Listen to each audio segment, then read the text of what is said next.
Hi, my name is Stephanie Douglas, and this is A View from Abroad, September, oops, I have to look, September 22nd, 2018.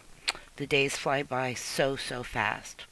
So, this is just going to be a short podcast, and so that I can give you some ideas of the stories I'm working on and why. One of the stories that I'm working on, one story that kind of fell in my lap, and which I learned a lot about being a new podcaster, a new technology, and just all those kind of things, is I had the opportunity to have a sit down in my home with Jamie Larkin, who is running for mayor in Charlottetown. And the conversation before the recording and during the recording and after was awesome.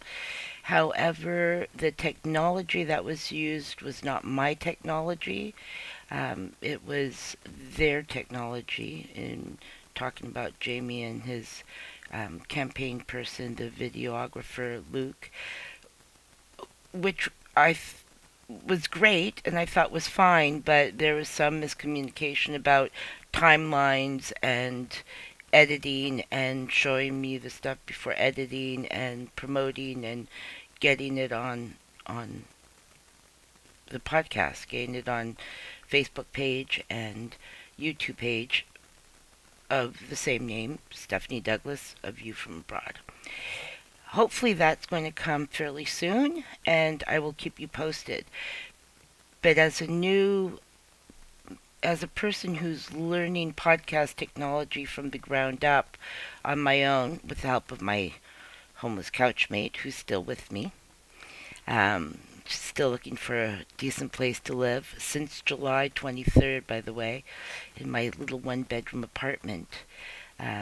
She's actually on the deck doing her own creative thinking and giving me some space to just podcast. Although it's easy to podcast while she's sleeping because she'll sleep through anything. Anyway, so I learned that for now it's really better for me to retain and be more in charge of the technology I use in order to create the type of podcasts and conversations I want to have with you, the community. My friends, my neighbors, my community, my city, my province, the region, Canada, the world. So that's one thing I've learned in the last week. And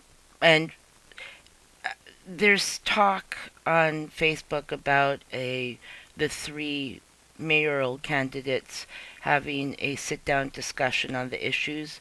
So far, a lot of the language used has been debates. I'm not a fan of political debates because they're not really debates. I've been on debate teams, and I've been on the Hammarskjöld debate team. I was on the debate team at Holland College while I was doing the journalism program, and my partner and I brought home the trophy. I think it was the first to Holland College, the debating trophy from UPI. I think it was the first time in 10 years. Very exciting. But there are definite rules to debating which don't take place in political debates. So, and it's kind of confrontational and posturing and trying to grandstand each other and talking over each other and so many things. I personally think, and from the people I've talked to in my community and other people involved, and yes, I do use my hands and I am smoking because growing up in Spain, it's a lot about the hands.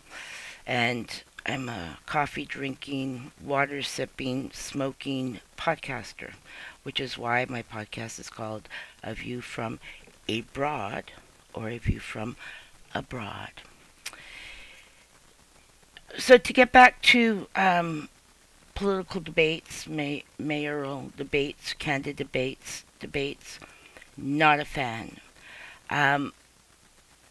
And I wonder how many of you agree with me on that. If you do, please leave comments, and share with me and with the candidates who are running and with the community how you would like to see the municipal politicians to be, if they're elected, communicate with each other. Uh, what I would like to see is more of a conversation, um, with some, you know, rules and tips. I actually have those developed from the workshops I do and have done hundreds of, on cross-cultural communication and diversity, because different ideologies, different political thoughts is diversity, and it's also different forms of cross-cultural, cross-political communication. So I would like to have see them have a conversation around two or three specific issues. Um, the biggest ones for me are housing, and related to housing are why hasn't City Hall created any bylaws over the last 10 years? Um, well, 12 years actually, but especially during the 10 years that they were a part of the Homeless Hub research on the increasing homeless issue on PEI, a new type of individuals being homeless, like my roommate who's an couchmate who's an entrepreneur. So, you know, how are they going to change those things? Um, how are they going to really deal with the housing issue now, not these overreaching, all encompassing, 5 year down the road type of um, projects that we need to have another study on, because we don't need to have any more studies on homelessness. There's millions of them right across the country. Well, maybe not millions, but thousands of them. Yes, they've been done for 30 years in looking at determinants of health in every province. So, what are they going to do now? How are they going to address the issues right now of people who are homeless and the ridiculous cost of housing? And because of that, the ridiculous cost of food, so housing and food insecurity. And how is the city going to really lobby the province to have Iraq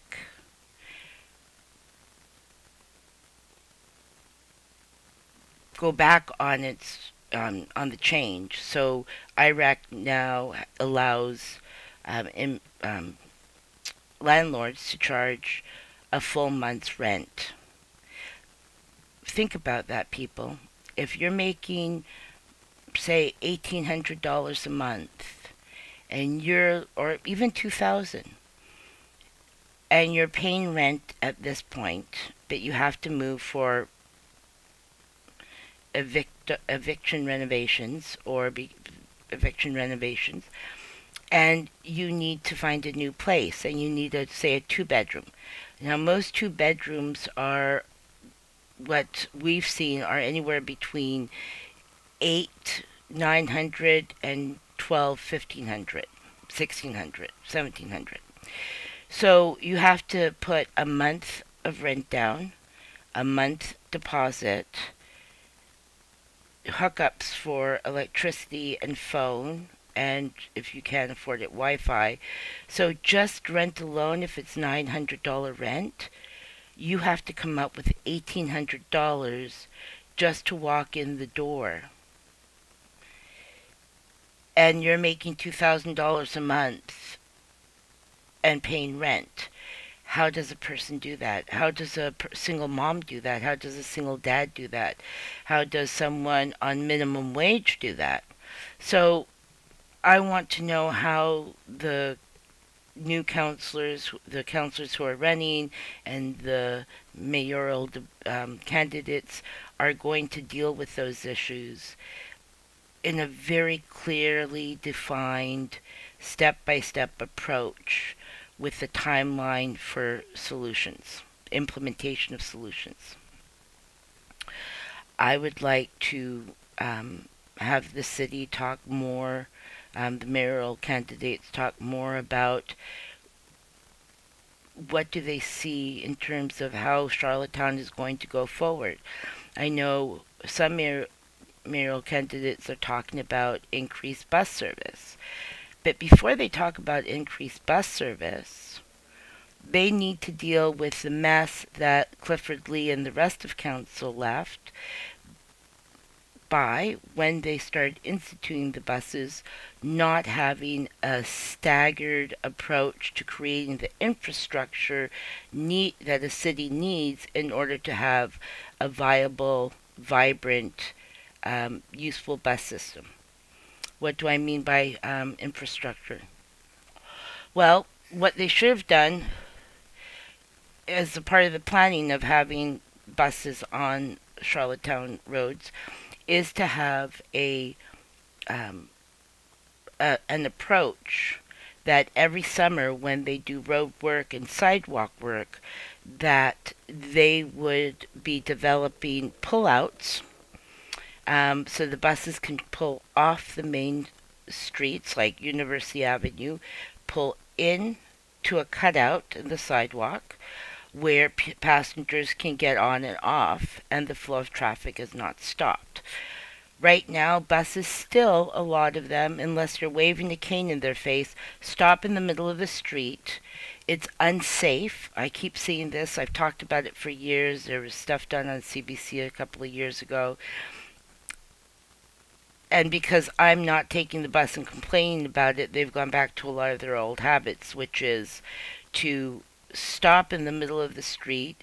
People have to get off the sidewalk into the street and up onto the bus, which even with the lower steps, when you have a mobility issue or an invisible disability issue such as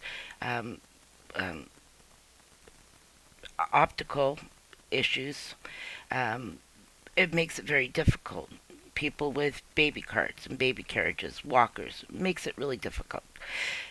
But to me, it's insane that Charlottetown, that wants to be known as a city, a real city, even though it has less people than most big towns I've been in, never instituted any form of strategy to have infrastructure in place for the bus system so that it works.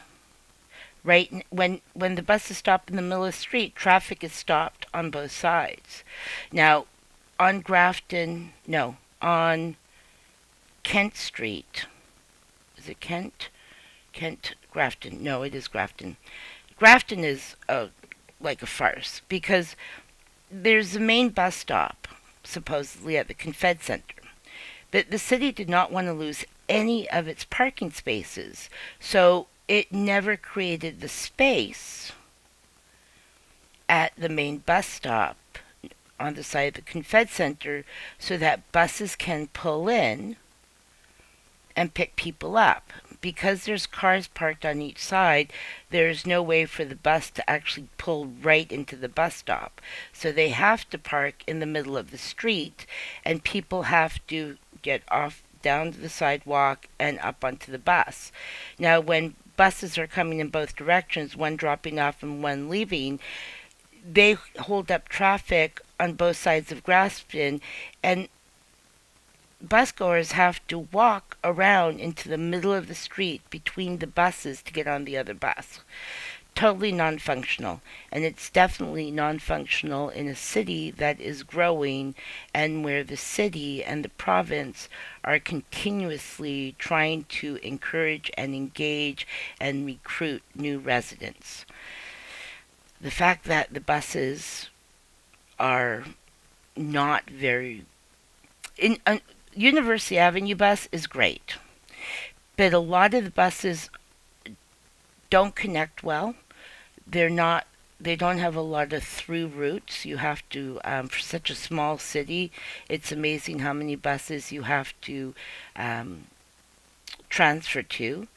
It doesn't have buses to Cornwall on a steady schedule. It doesn't have buses to Stratford on a steady schedule. There's a lot of people who work in Stratford who, rather than driving into town, if there was an adequate bus system, would probably use it. Now, I've heard all the reasons and all the arguments in the world about why PI does not have a bus system. All I can say is that in 1969, when we first moved to Ibiza, Spain, and people were still driving their donkeys in town, and there's a lot of dirt roads, donkeys, like literally driving donkeys through the town, not a street light, none, no street lights. Um, and an island smaller than PI, 1969, where most people didn't have a TV. I remember the first TV in our neighborhood, which was at the next door neighbors. People in the country, no running water, no electricity, no phone, a lot of times no bathrooms, so they had outhouses. But there was a comprehensive bus system, not only in town, which was great for anybody who worked in town and for tourists to actually see the whole city. But if you worked in town and lived in the country, comprehensive bus system. So if in 1969 a tiny poor island of fisher and farmers in Ibiza could have a comprehensive bus system with good infrastructure, there is no reason why Charlottetown and PI in 2018 doesn't have that. Okay, that's part of the stories I'm working on. One of the other things that is very important. Now, I did a short piece, well, short to me, on suicide and suicide prevention. It's only one of several that I will be doing, and it's posted on Facebook. It's posted on YouTube, and I believe I posted on Patreon as well. Over the last month and a half, I have been trying to get suicide stats from the Charlottetown Police.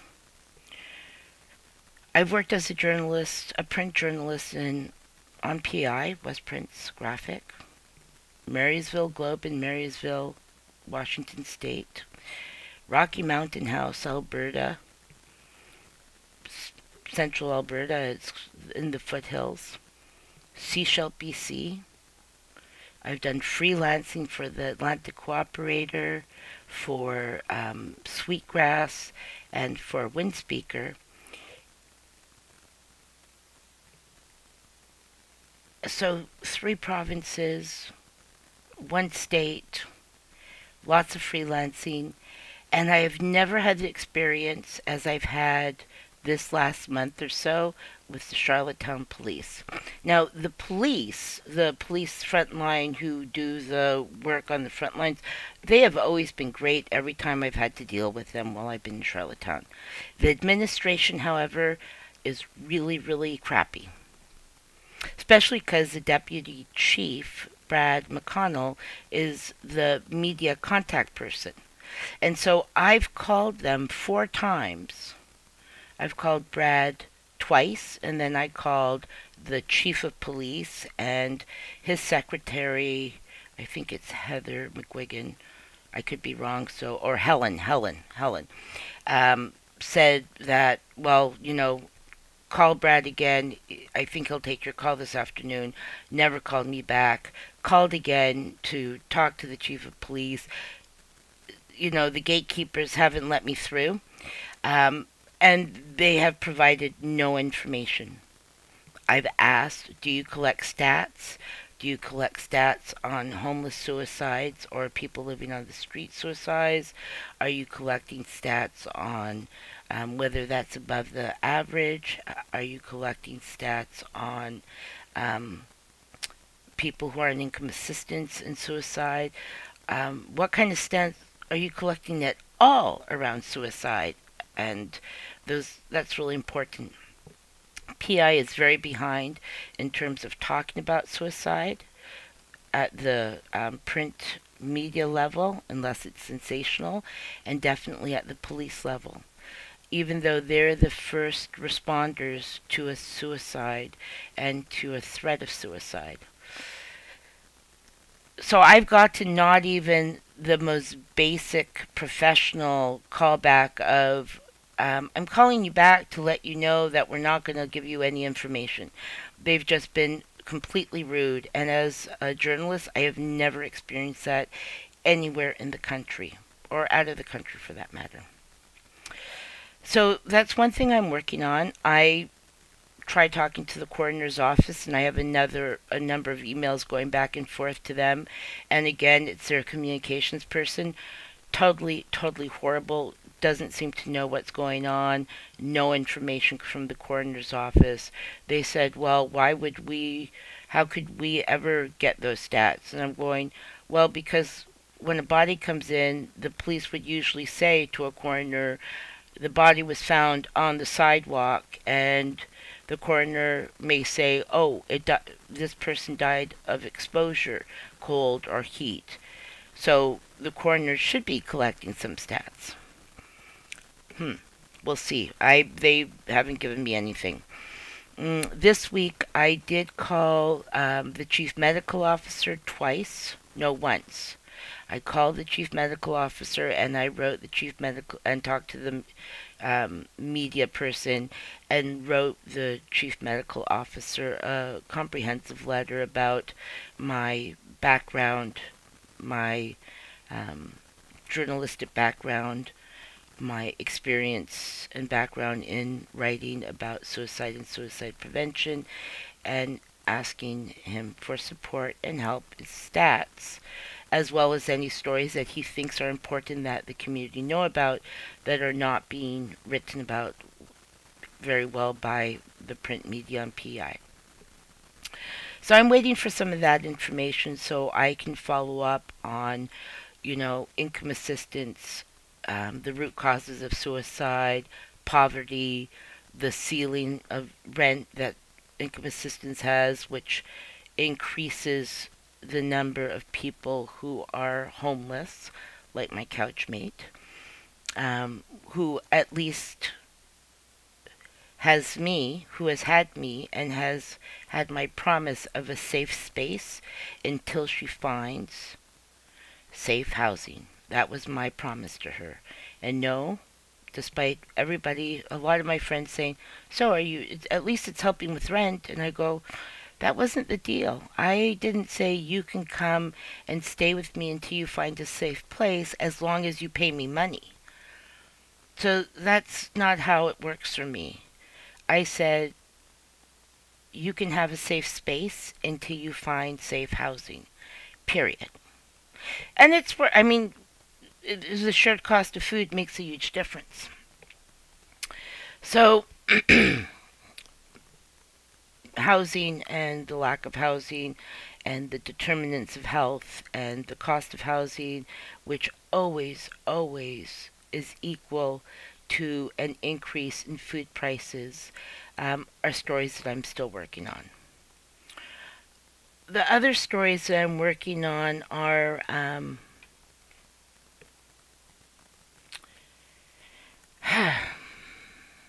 they seem so endless, and these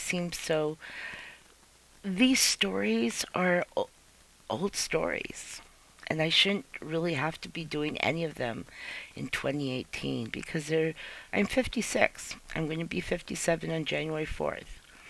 And these stories are the same stories I was thinking about or working in or advocating on or participating in solutions and community forums when I was 21 and a single mom of a 8 months old. And she's going to be 37. I'm going to be 57. And it's the same shit, different millennium.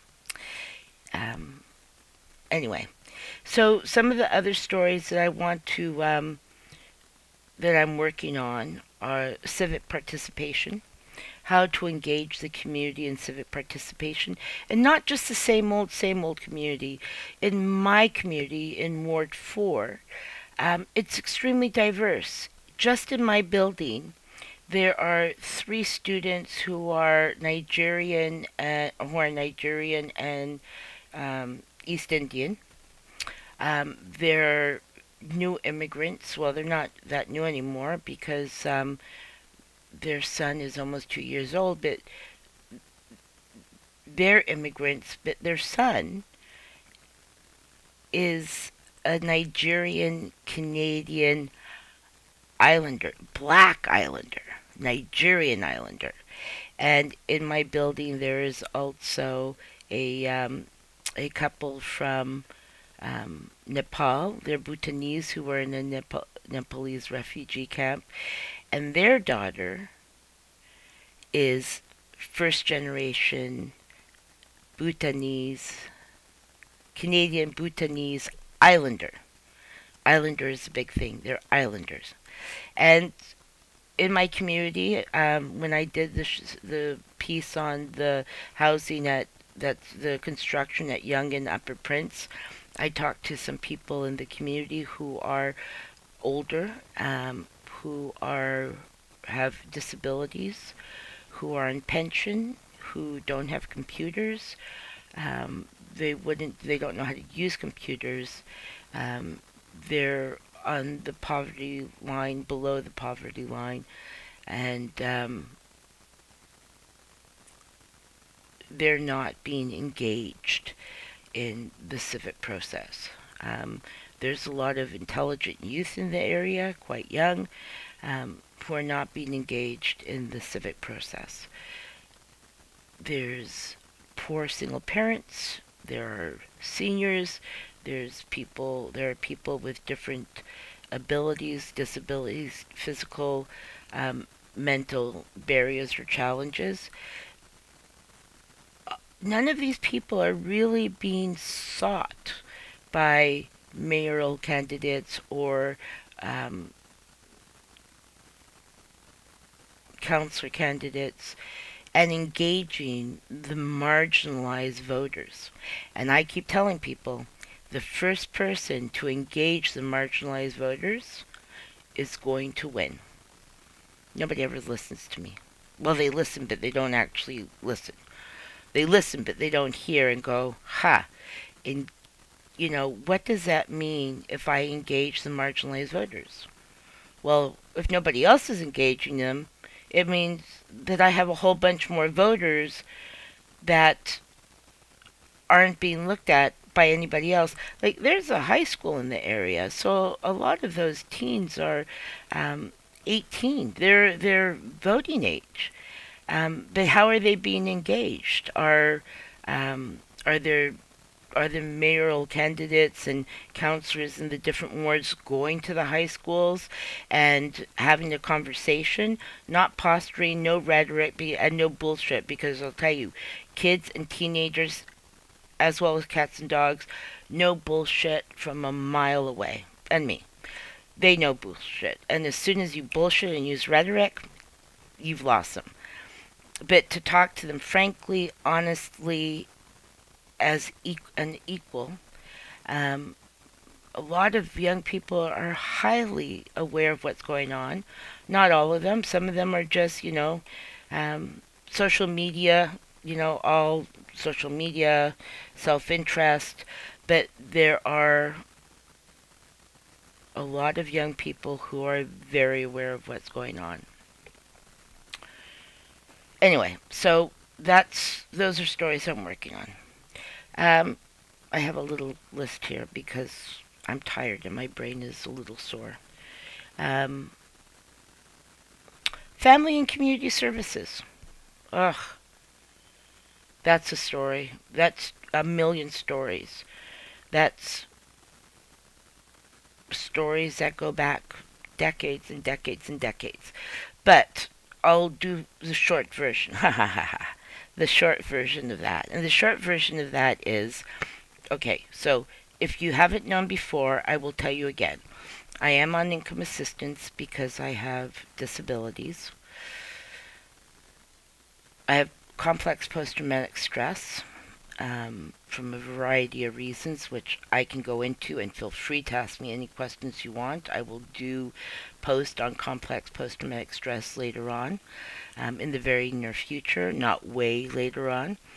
And because I almost died in 2014 and I was on um, life support for a week,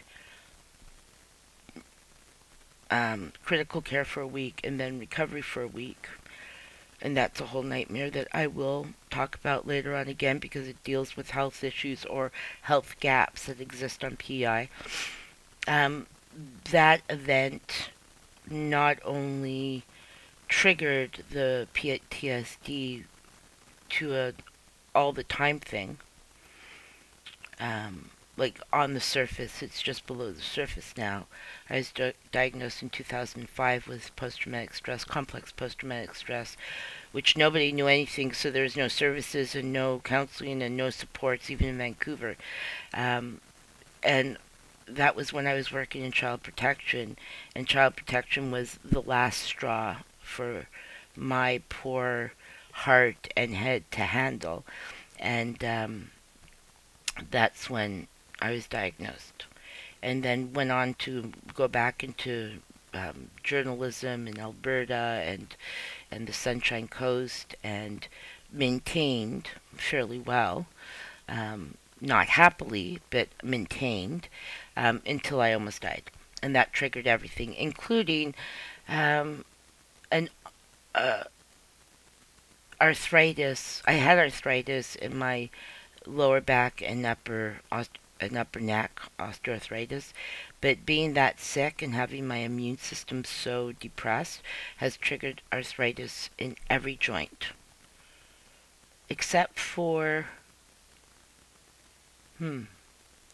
my toes, except for my big toe on my right, except for most of my toes, and my fingers, and one thumb. Those don't have arthritis. But every other joint, ribs, upper ribs, first rib, anyway. So I have not been working because it's really hard to find work that I feel safe in, and where I can be safe, use my skills for the community, use my abilities, learn new skills, and also have my health issues taken into account. So that's one of the reasons why I started podcasting, because, well, when I moved to Nova Scotia in 2008, I knew I would never get hired as a journalist there. When I moved back to PI, I knew I'd never get hired as a journalist here again, mostly because, unless it's changed in the last few months, all the print media on PI is white, and a lot of people have been there for a very long time, and how things are done have become very entrenched. And strangely enough, when I did my on-the-job training at The Guardian, I did it twice at The Guardian, they had some amazingly dynamic political writers. And Ron Ryder, who I think has gone to is still in government now, and Doug Beasley, who is a political reporter. There was, like, I had a lot of respect and pride in doing my on-the-job training at The Guardian, because back then it was a daily paper that operated like a weekly paper, insofar as the journalists, the reporters, were very aware about their accountability to the community. And I no longer find that. And so I would be the odd duck who would write stories and tell the truth, and not use jargon, and not regurgitate press releases. I always researched every press release I ever wrote about with my own research. I never just took a press release and rewrote it. Not my style. Press releases, by their very nature, only say nice things. And I want the balance. So that's one of the reasons I'm doing podcasting. So family and community services. Okay, I told you why I'm on income assistance. Now,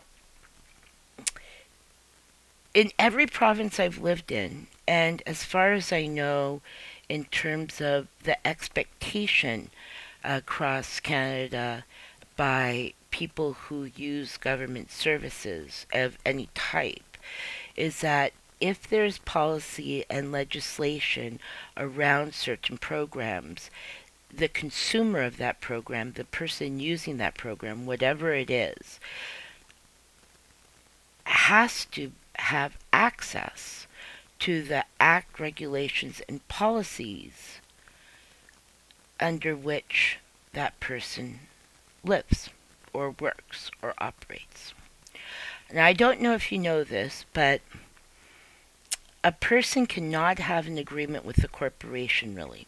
So, if you look at the act and regulations, and I only have the very, very, very redacted abridged ones, because that's all that's available on the government website, and even though it says go to the Royal Gazette, which is the Queen's Printer, for more detailed information, that's all they have, is a really, really abridged,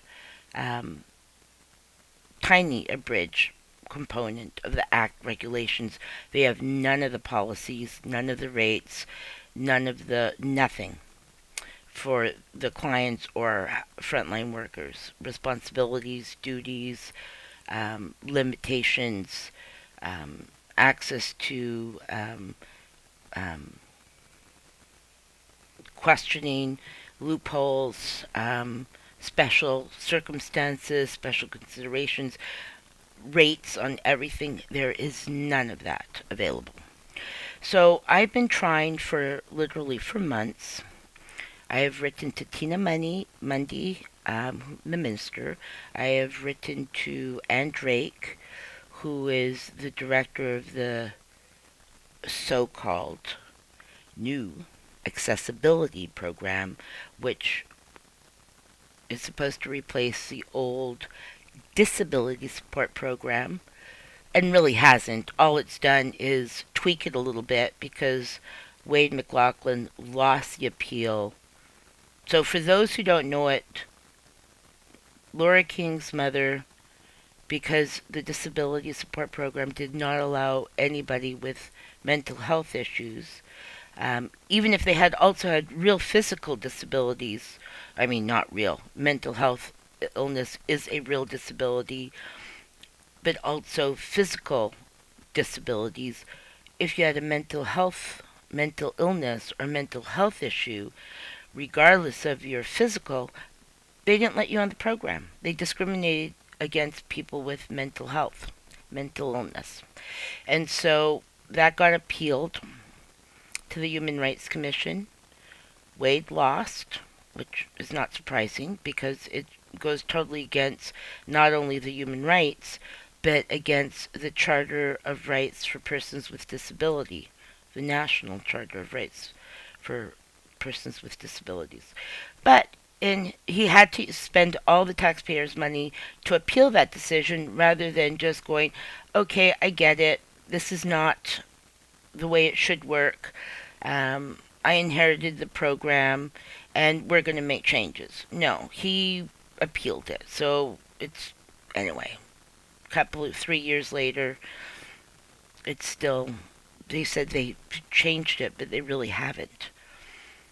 So I'm working on that because it's so convoluted just to get the policies, the full policies, which should be accessible. If the government is going to quote me, well, we can't let you have that based on policy, page, blah, blah, blah, section, blah, blah, blah, policy, blah, blah, blah, then I need to be able to have that in my hand to look at it and read it and look at all components of that policy. it's in fact trying to get information from them and trying to get help is so frustrating that I had to tell them to just don't email me for a while because um, you've triggered my post-traumatic stress so badly that I'm actually on the edge for the first time in years. And so as a journalist, as someone who's worked on the other side of the table, who has worked as a mental health worker, who has worked with child at risks, who has worked with people, children, youth, and children in foster care system, who has worked with people with mental and physical developmental delays and severe challenges, who has worked in child protection.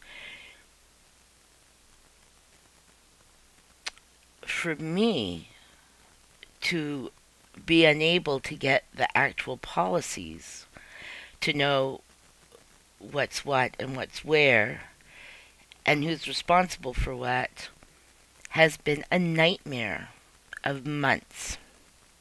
Months, months, months, months, months, and countless letters. So far, my MLA, Hannah Bell, I wrote to her. Her response to me was to send me to the link on the government page as if I was a complete moron. I mean, it's the first thing I went to is the government page. I have a background in journalism and in working in this field. So yes, the first thing I did was go to the government page and look at everything there. And of course, the full legislation was not there. But that's where she sent me instead of saying, I will get you a copy of the full policy and legislations, because there's no legal reason why they're not posted.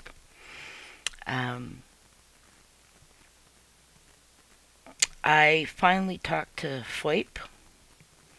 FOIP gave me some suggestions. I've called the person they suggested I call. I haven't had a call back. But in the end, if I can't get the policies by asking nicely over months, I'm tired of asking, I will do a FOIP request. And so I will let you know all about that. But the scary part for me, and what makes me so angry and which triggers every emotion and my post-traumatic stress as well, is the fact that I, who am intelligent, I have degrees, I have journalism diplomas, I have, well, not that degrees make you intelligent, really. I'm well read, I've been around, I'm experienced, I've done advocacy, I'm a community warrior, I always have been. If it's been such a stress for me and so difficult, what about all the people out there who, that's why people are so afraid. They're afraid like they never were in the 90s. If people don't know what their rights are, if people have no access to information, especially plain language information that details what their rights and responsibilities are, what rates are, what are special considerations and all of that, they're terrified because right now, how income assistant workers actually operate is arbitrary. I've had people tell me of their work is telling them no on things. Something in my eye. Probably a hair. Telling them no, they can't have something or they're not eligible for something. When in even the small bits of the act that I have and the regulation, it says, yes, people can ask for this. But if people don't know that that exists, those rights exist, those policies exist, then they are absolutely dependent on the whim of whatever social or if income assistant worker they have, who may or may not be good at their job, because there's great ones and then there's not so great ones. And if those people, the income assistant workers, have not actually read the full Act policies and regulations, or have scanned them and don't really just say no automatically to everything, it's a disservice. So I want to know what's in the Act and regulations so I can be very clear. But for those people who have no access or don't have the language skills to understand or know the processes of who to harass long enough till you get what you need, or do something like fill out a FOIP request. Um, if it's been frustrating for me, for people like that, it must be terrifying, really. And that's not right. It's just it's ethically and morally wrong for people to be afraid, and especially if they have no way to get any support. Okay, so that's another story I'm working on, and I'm going to leave it there. I do have hopefully I will be having a meeting with Valentin Gomez, who is running for Ward 4. I'm really looking forward to having a chat with him and getting to know him better. Supposed to happen today, but I was not feeling well, so I canceled. But I'm interested in what he has to say, because Ward 4 is my ward, and it's an incredibly diverse, interesting, multicultural community. So, this is what I'm doing over the next few weeks. If you have any comments, if you have any questions, if you have any stories that you would like done, if you have any issues you would like to talk about, if you would like to be interviewed, we can Skype or we can live stream. And please, in order for there to be independent voices apart from the print media, which is owned by a very large corporation, CBC, which is a big corporation and isn't what it was in the 80s, 90s, hasn't been the same since 9/11 actually. If you want the long-form conversations where hard questions are asked, answers are dug up, found, even if it takes a while, please support people like me, to keep on doing this kind of work. As my couchmate says, speak truth to power. I love that saying. And sign up to my Patreon page. I do have things that are on Facebook, and I do put things that are on YouTube, which of course are both free. But I also have more in-depth stories on Patreon, because that is where I am seeking to earn my freelance journalism freedom. And also where I have the freedom to speak to you, to research for you, to find answers for you, and to give you the straight truth. So, community warriors and healers, go out there. Remember, if you own property, if you have money, if you own a business, your voice is a voice that counts in homelessness. Write to your MLA, write to your MP, badger the city and find out why they never put in any bylaws for new construction. And first tier on the Patreon is $1 a month. It's a really good deal for information. So support me, support other indie journalists, and signing off. Stephanie Douglas, A View from Abroad. Community warriors, healers, go out there, speak up, and speak for everyone.